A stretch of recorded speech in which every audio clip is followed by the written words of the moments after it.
Kanchipuram వకుడా silks నాణ్యత మా ప్రాధాన్యత. మదీనాగూడ, మియాపూర్, హైదరాబాద్ లో త్వరలో శుభారంభం.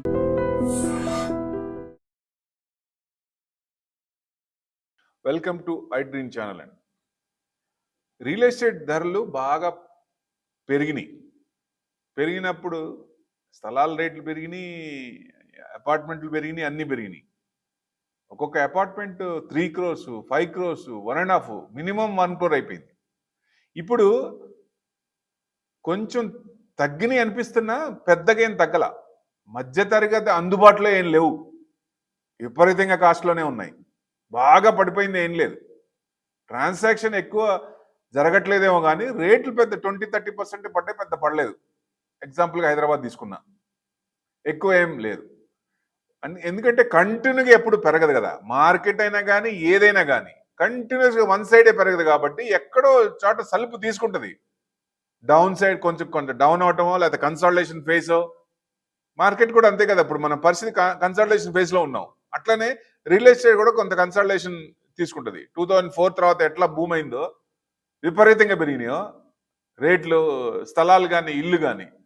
సో మనం ఇల్లు కొనటం బెస్టా, మార్కెట్లో పెట్టుకోవటం బెస్టా? ఏది బెస్ట్? ఎక్కడ ఇంట్రెస్ట్ వర్కౌట్ అవుద్ది? జనరల్గా సేఫ్టీ కోసం ఒక ఇల్లు కావాలి కాబట్టి డెఫినెట్గా మన ఇన్కమ్ లెవెల్స్ని బట్టి దాన్ని బట్టి మంచి ఇల్లే కొంటాం.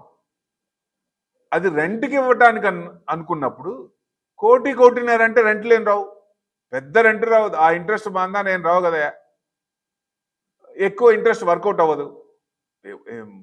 బాగా ఎక్కువ వస్తే ఫెంటాస్టిక్. ఇప్పుడు 25,000, 20,000 వస్తే పెద్ద వర్కౌట్ అవ్వదు కదా. సో 3 కోట్లు 4 కోట్లు 50,000 వస్తే ఏం ఉపయోగం? సో అట్లా ఉంటుంది కాబట్టి ఏం చేయొచ్చు అంటే మన అవసరార్థం దాని ప్రకారం ఇన్వెస్ట్మెంట్ చేస్తే మనం ఉండాలి కాబట్టి ఎట్టి పరిస్థితిలో. అది కూడా 2 పద్ధతులు ఉన్నాయి దాంట్లో. ఒకటి, మనీ ఫ్లో బాగా ఉంది, ఇన్కమ్ బాగుంది, లేకపోతే ఆల్రెడీ సర్ప్లస్ ఉంది, ఎసెట్స్ ఉన్నాయి. సో ఇట్లాంటివన్నీ ఉన్నప్పుడు మనం ఒక ఇల్లు కొనుక్కొని హ్యాపీగా ఉండొచ్చు.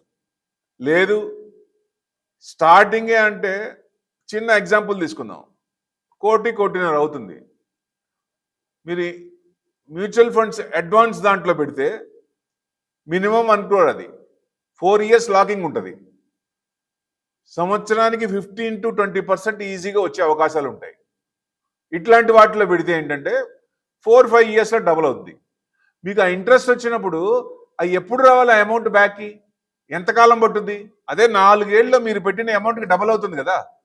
అంటే అవసరార్థం మనం ఏది కావాలో, ఏది ఉండటానికి ఒక ఇల్లు కావాలి కాబట్టి డెఫినెట్గా చేయాలి. పిల్లలు 2 ఉన్నారు, పిల్లలకి కొనాలి కాబట్టి వాళ్ళ పెళ్లి వయసు వచ్చింది, వాళ్ళకి రెడీ చేయాలి కాబట్టి వాళ్ళకి చేస్తాం. ఇక ఎక్కువ మంది ఏం చేస్తారంటే విపరీతంగా, కొంతమందికి 2 లక్షలు 3 లక్షలు రెంట్లు వస్తాయి. ఇదివరకు బాగానే ఉంది కానీ ఇప్పుడు పరిస్థితి చూస్తే ఆ పెట్టిన అమౌంట్ మీద కూడా వర్కౌట్ అవ్వట్లేదు. కేవలం ఒకటే మీకు సోర్స్, మార్కెటే. ఇంకా ఆల్టర్నేట్ సోర్స్ లేదు, షేర్ మార్కెట్ తప్ప ఇంకోటి లేదు. ప్రొవైడెడ్ మనకి పేషెన్స్ ఉండాలి.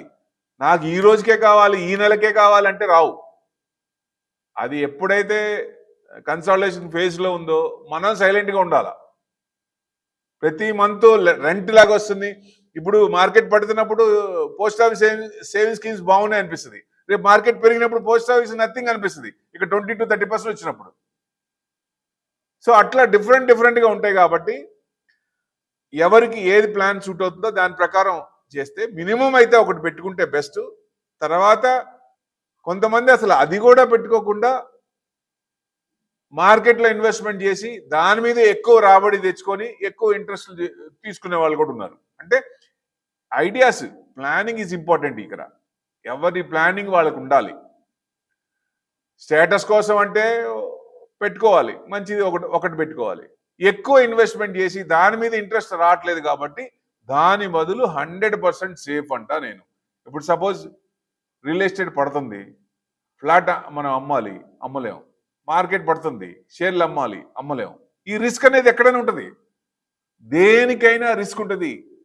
రిస్క్ టాలరెన్స్ అనేది ఎంత అనేది మనం చూసుకోవాలి, ఎంతవరకు భరించగలం అనేది మనకు ఉంటుంది. అంతవరకు అయితే మనం భరించవచ్చు. ఇప్పుడు మార్కెట్ 40% పడింది కోవిడ్లో, మళ్ళీ తీసుకుందా లేదా? Downs are not permanent, ups are always permanent. మీరు గ్రాఫ్ చూడండి, 25 ఏళ్ళు 30 ఏళ్ళని చూడండి, మార్కెట్ కంటిన్యూస్గా పడి లేస్తూనే ఉంటుంది. పడుతున్నప్పుడు ఎక్కువ మనం ఫికర్ అవుతాం. అది కూడా మనం తెలుగు వాళ్ళని, 2 రాష్ట్రాల వాళ్ళమే ఇంకో రకంగా బాగా చెప్పుకోవాలంటే 100% భయమే లేదు. 100% భయమే లేదు.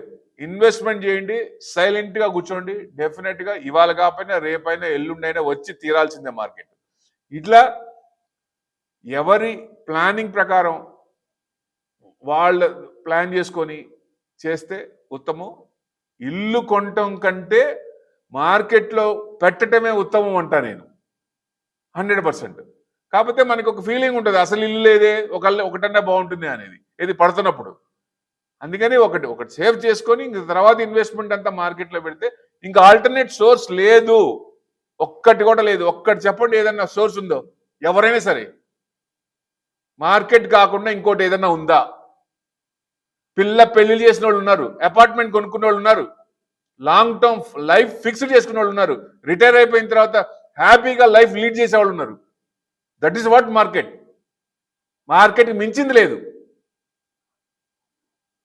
కానీ కొన్ని ఇవి ఉంటాయి, గొళ్ళాలు ఉంటాయి, కొన్ని దేనికైనా రిస్క్ అనేవి ఉంటాయి.